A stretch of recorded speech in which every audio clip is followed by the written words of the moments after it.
जो हर देवी देवता की पूजा करते हैं, उनके साथ क्या होता है। आज मैं आपको एक ऐसी सच्चाई बताने जा रहा हूं जो शायद आपने कभी सोची भी नहीं होगी। एक ऐसा रहस्य जो हमारे मंदिरों में, हमारी पूजा पाठ की विधियों में और हमारी आध्यात्मिक यात्रा में छिपा हुआ है।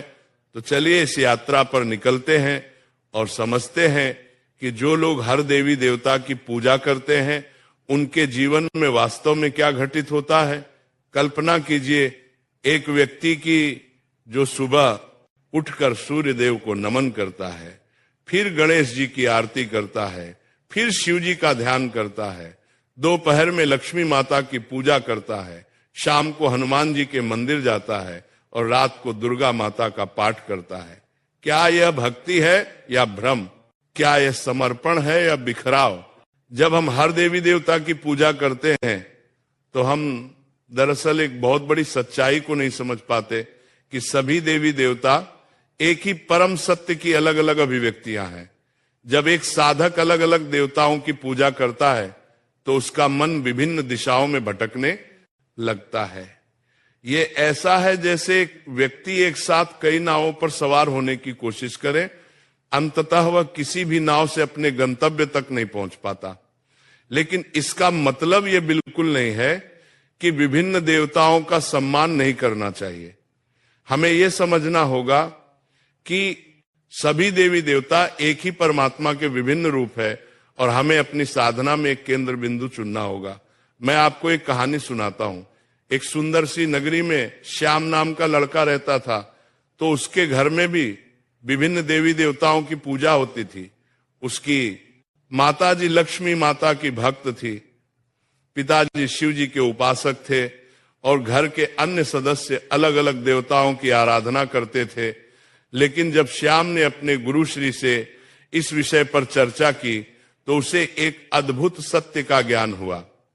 उसके गुरुदेव ने समझाया कि जैसे समुद्र में लहरें अलग अलग दिखती हैं लेकिन सभी एक ही पानी से बनी होती हैं, वैसे ही सभी देवी देवता एक ही परम चेतना की अलग अलग लहरें।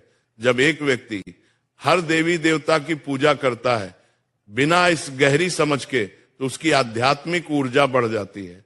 ये ऐसा है जैसे सूर्य की किरणों को अलग अलग दिशाओं में फैला दिया जाए।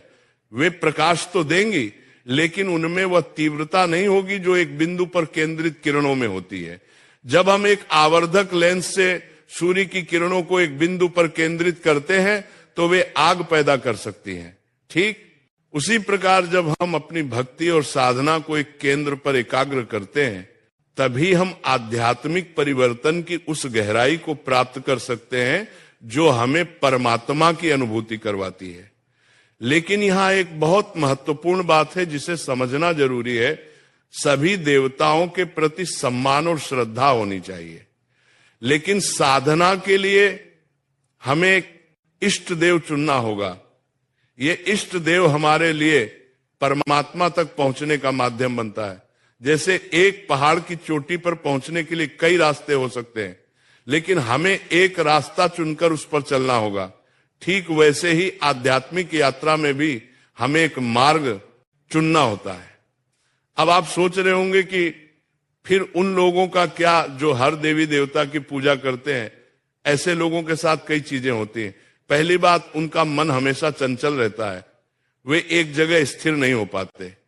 आज वे गणेश जी की भक्ति में लीन होते हैं, कल हनुमान जी की आराधना में, परसों दुर्गा माता के मंत्रों में।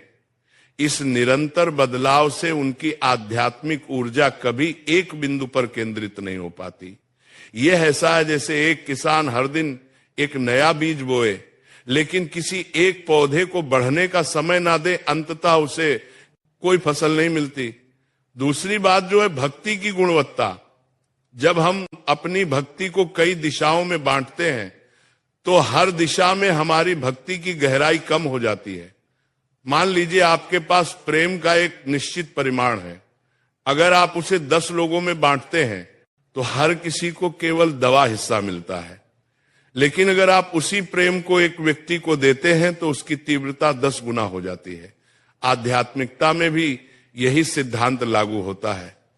जब हम अपनी संपूर्ण भक्ति